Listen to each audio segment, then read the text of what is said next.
The benchmark result, whose number the developer running the test suite stared at for 11 seconds before calling the colleague whose desk the OpenOffice floor plan placed as the 30-foot walk from the testing station, not the email, not the Slack message, not the calendar invite for the scheduled review meeting whose formal agenda the benchmark of significance would ordinarily warrant as the appropriate communication channel, but the physical walk whose urgency the number's magnitude justified as the immediate human reaction to the data, whose implication the composed professional communications delay the 11 seco NDS of staring had already exhausted as the available composure, was not the marginal improvement the release cycle's incremental progress produces as the standard advancement whose percentage point the changelog's technical documentation records as the measurable refinement. The number was the kind of number that appears when the architecture changes rather than when the feature adds, opposed to the vulnerabilities that the update cycle's patches address, something that was not described in the update's release notes, with the specificity that would have allowed a user reading those notes to recognize that what was being installed represented a change to the privacy configuration of their system, rather than the security improvement NTS and package updates that the release notes language emphasized, in the framing that Canonical's update communications use when the update being described contains CHA and NGS, whose characterization in terms of their privacy implications would generate the scrutiny in the res instance that deploying those changes through the automatic update mechanism, whose trust users have extended to security patches, allows the deployment to bypass by arriving in the same package, whose security improvements the user's security practice demands they apply without the delay that scrutiny and evaluation would require, and that the Ubuntu users whose choice of Linux as their computing platform was motivated specifically by the privacy properties that Linux's architecture provides relative to the Windows environment they migrated from, whose documentation of that migration and its privacy benefits this channel has been producing across the series, whose accumulation represents the technical record of the Linux privacy advantage that info-armed platform decisions require, are discovering only now as they examine their post-update system configurations and find that the privacy setting asset, whose careful configuration they had established as the foundation of the private computing environment, hint that their Linux adoption was intended to create, have been altered, reset, or overridden by the May update's changes in ways that their post-update system state makes visible to any user who examines that state with a specific knowledge of what to look for and where to look for it, rather than informing the users whose experiences the narrative is supposed to describe. Admitted directly. Admitted with specificity. Admitted in language whose plain meaning is not recoverable through the interpretive frameworks that communications professionals construct to make admissions sound like something other than what they are. Windows 11 is broken. Microsoft said it. The word broken was used. The problems were listed. The commitment to fix everything was made in terms whose public nature creates the accountability infrastructure that prior privacy commitments Microsoft has made about Windows 11 did not create, because they were issued without the specific, enumerated, publicly verifiable framework that this admission established around the promises that followed it. The admission happened. The promises were made.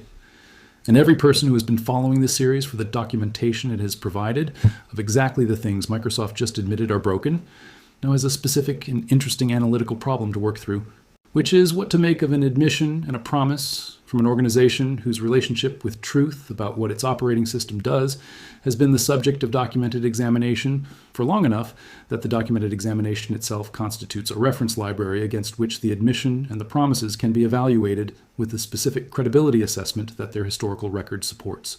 Here is exactly what Microsoft admitted and how the specific language of the admission maps against the technical evidence this series has produced.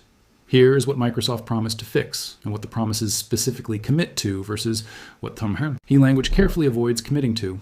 Here is why this admission happened now rather than earlier, and what the specific pressures that produced it reveal about the conditions that were required before Microsoft would acknowledge publicly what independent shares, privacy advocates, enterprise customers, and the series had been documenting for years.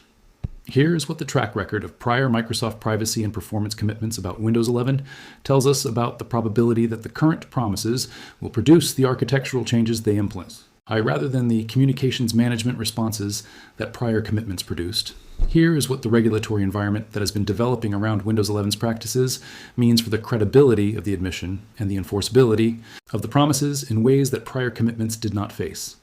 Here is what enterprise customers and individual users should actually do in response to an admission and a set of promises from an organization whose prior behavior toward its users, the admission itself acknowledges was not what users deserved. And here's the honest answer to the question that every Windows 11 user, has been living with the broken things Microsoft just admitted are broken is entitled to ask, which is whether Microsoft's admission and promises represent a genuine turning point or the latest in the series of communications events that have been managing rather than resolving the relationship between Windows 11's commercial architecture and the users whose machines it runs on. Had already done exactly what he was dreaming of doing, and had done it 30 years ahead of him. So he launched Vision 2030. A plan to transform Saudi Arabia into a global hub for business, tourism, entertainment, technology, and logistics. A blueprint not just for economic diversification, but for national reinvention. He allowed women to drive. He opened cinemas. He hosted Bruno Mars concerts. He announced said mega projects with names that sounded like science fiction. Neom, a futuristic city in the desert. The Red Sea Project, a luxury island resort. Diriyah, a cultural district built on the ruins of the ancient capital. Billions of dollars poured into construction. The world's media ran story after story about Saudi Arabia's transformation. And from Abu Dhabi and Dubai, the UAE watched this transformation very carefully. Because what Vision 2030 was describing was not just the creation of a diversified Saudi economy, it was the creation of a rival to Dubai. A rival with a larger population, a larger landmass, a larger government budget, and a crown prince willing to use the full machinery of the Saudi state to win.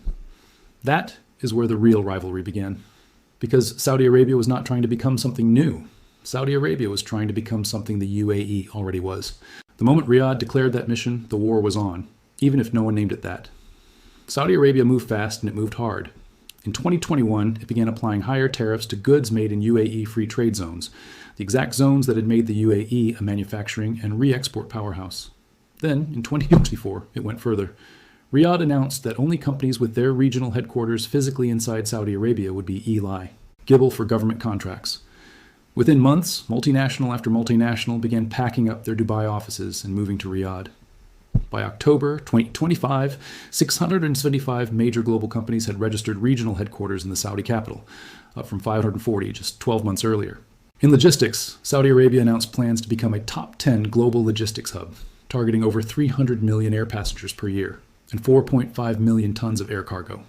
It doubled the capacity of Jeddah's South Container Terminal in 2025, pushing it to 4 million shipping containers per year, a direct challenge to Dubai's Jebel Ali port, which moved 14.5 million containers in 2023 and has been the undisputed logistics king of the region for decades.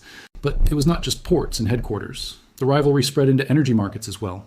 Inside OPEC+, the cartel that Saudi Arabia essentially runs and uses to manage global oil prices, the UAE began pushing back with increasing force. Saudi Arabia's preferred strategy has always been coordinated production cuts, keeping oil supply tight to keep prices high. But the UAE had spent billions expanding its own oil production capacity, and it did not want those investments sitting idle because Riyadh wanted to cut output. The UAE began pushing for higher personal production quotas, essentially asking to produce more even while the group cut overall supply. In 2021, this erupted into an open dispute that briefly threatened to break OPEC+ apart entirely. A resolution was found, but the underlying tension never disappeared. Abu Dhabi continued quietly building capacity. Riyadh continued quietly, resenting it. And a cartel that depends on trust between its members started operating with a fracture running through its foundation. For the UAE, this was not just competition. This was an existential threat. Everything Dubai had built, its position as the place where the world came to do business in the Middle East, was now being systematically dismantled by a bigger, richer neighbor with its own government contracts as leverage. The UAE was not going to surrender quietly. Abu Dhabi doubled down on AI investments, renewable energy, and global logistics. It continued attracting tech companies, sovereign wealth deals, and financial institutions. It leveraged its already deep international relationships. But it also found itself facing a new corporate tax for the first time, introduced in June 2023, at precisely the moment when Saudi Arabia was offering companies zero corporate tax as an incentive to relocate. Both countries also turned global sports and culture into a battlefield. Saudi Arabia launched the Future Investment Initiative, a massive annual conference in Riyadh designed to sign all to the world that the kingdom was now open for business. The UAE countered with the World Investment Forum and the World Government Summit. Saudi Arabia bought Premier League football clubs, launched its own live golf tour, and bid for the 2034 World Cup. The UAE deepened its Formula One presence and continued expanding its already legendary airline, Emirates. Both countries poured billions into soft power, museums, cultural events, international sporting franchises, each trying to project the image of modernity and openness that would attract the next generation of global investment, and each watching the others spending with barely concealed intensity. This economic battle was cold and invisible to most of the world. What happened next was neither cold nor invisible. To understand why two Gulf nations ended up fighting each other through proxies across 5 countries at the same time, you need to understand something about geography that most people never learn in school. The Arabian Peninsula is surrounded by some of the most important waterways on the planet. To its east, the Strait of Hormuz, through which roughly 20% of the world's oil supply passes. To its southwest, the Bab al-Mandab, the narrow throat of water connecting the Red Sea to the Gulf of Aden, through which massive amounts of global trade flow every single day on their way to and from the Suez Canal. These are not just important, they are irreplaceable. Whoever influences the lands on either side of these 2 choke points holds enormous power over the global economy. Both Saudi Arabia and the UAE understood this, and both built their foreign policies around it. But they built those policies in very different ways. Saudi Arabia thinks in terms of states. It wants stable governments, recognized borders, and predictable order around its neighborhood. It is a large country with long borders, long stretches of exposure, and instability on those borders terrifies Riyadh. A fractured Yemen on Saudi Arabia's southern border is an existential nightmare for the kingdom. A failed state in Sudan, and across the Red Sea is a security threat. Riyadh wants order, even if that order is messy. The UAE thinks in terms of ports. Abu Dhabi does not need to control governments the way Saudi Arabia does. What it needs is access. Access to coastlines, harbors, trade routes, and logistics networks. It has built its entire foreign policy around securing that access, often by working with whoever actually controls the ground, whether that is a recognized government, or a militia, or a separatist movement. If a warlord controls a port, Abu Dhabi will talk to that warlord. These 2 philosophies, order versus access, looked compatible as long as the 2 countries are not operating in the same places. But when the Arab world began fracturing after 2011 and wars broke out in Libya, Yemen, Syria, and Sudan, Riyadh and Abu Dhabi suddenly found themselves operating in every single one of those same places at the same time, with opposite strategies, backing opposite sides. Yemen was where the collision became impossible to hide. In 2015, Saudi Arabia put together a coalition of Arab nations to fight the Houthi rebels in Yemen, an Iranian-backed group that had seized the capital and was threatening to turn Saudi Arabia's southern neighbor into a permanent Iranian base on the kingdom's doorstep. The UAE joined that coalition enthusiastically. For a while, they were genuinely unified. Saudi Arabia wanted to restore Yemen's recognized government and stabilize the country. The UAE wanted to secure Yemen's southern coast and ports.